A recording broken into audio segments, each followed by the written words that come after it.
সংসদ নির্বাচনে দায়িত্ব পালনে আইনশৃঙ্খলা বাহিনী প্রস্তুত বলে জানিয়েছেন স্বরাষ্ট্র উপদেষ্টা জাহাঙ্গীর আলম চৌধুরী। সচিবালয়ে আইনশৃঙ্খলা কমিটির বৈঠক শেষে একথা জানান তিনি। আর বন ও পরিবেশ উপদেষ্টা রিজওয়ানা হাসান জানান, বিএনপির সঙ্গে অন্তর্বর্তী সরকারের দূরত্ব ছিল না। লন্ডনের বৈঠক নিয়ে কোনো রাজনৈতিক দলের আপত্তি থাকলে আলোচনা হতে পারে বলেও জানান তিনি। আশিকুল আলমের প্রতিবেদন। ওয়ালটন আবারও মিলিয়নিয়ার অফারে ওয়ালটন ফ্রিজ কিনে আপনিও হয়ে যেতে পারেন মিলিয়নিয়ার। টানা 10 দিন ছুটির পর খুলেছে অফিস আদালত। রোববার সকাল থেকেই সচিবালয়ে আসেন কর্মকর্তা কর্মচারীরা, একে অপরের সঙ্গে করেন শুভেচ্ছা বিনিময়। দাপ্তরিক কাজে ব্যস্ত হয়ে পড়েন উপদেষ্টারা। স্বরাষ্ট্র মন্ত্রণালয়ের সভাকক্ষে আইনশৃঙ্খলা বাহিনীর সঙ্গে বৈঠক করেন স্বরাষ্ট্র উপদেষ্টা জাহাঙ্গীর আলম চৌধুরী। ঈদ পরবর্তী বৈঠকে সবার সঙ্গে কুশল বিনিময় করেন তিনি। পরে সংবাদ সম্মেলনে স্বরাষ্ট্র উপদেষ্টা জানান, আইনশৃঙ্খলা পরিস্থিতি স্বাভাবিক রয়েছে, মানবিক পুলিশ গঠনে কাজ করছে সরকার। আইন শৃঙ্খলা পরিস্থিতি নির্বাচন কেন্দ্রিক বা যে কোনো সময়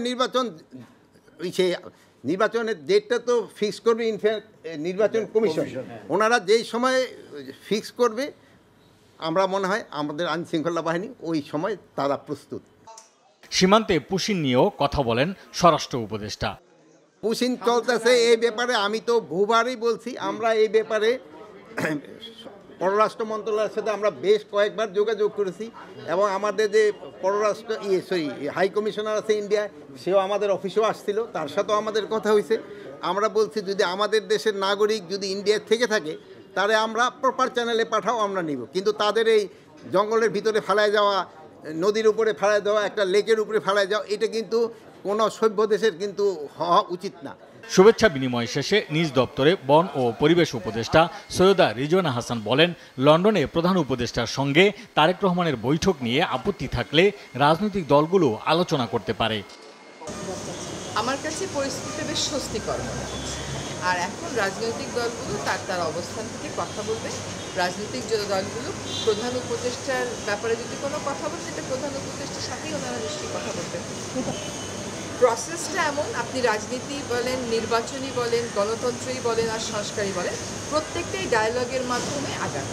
এদিকে মৎস্য ও প্রাণী সম্পদ উপদেষ্টা ফরিদা আক্তার জানান, রাজনৈতিক কারণে গেলবারের চেয়ে এবার পশু কুরবানির পরিমাণ কিছুটা কম হয়েছে।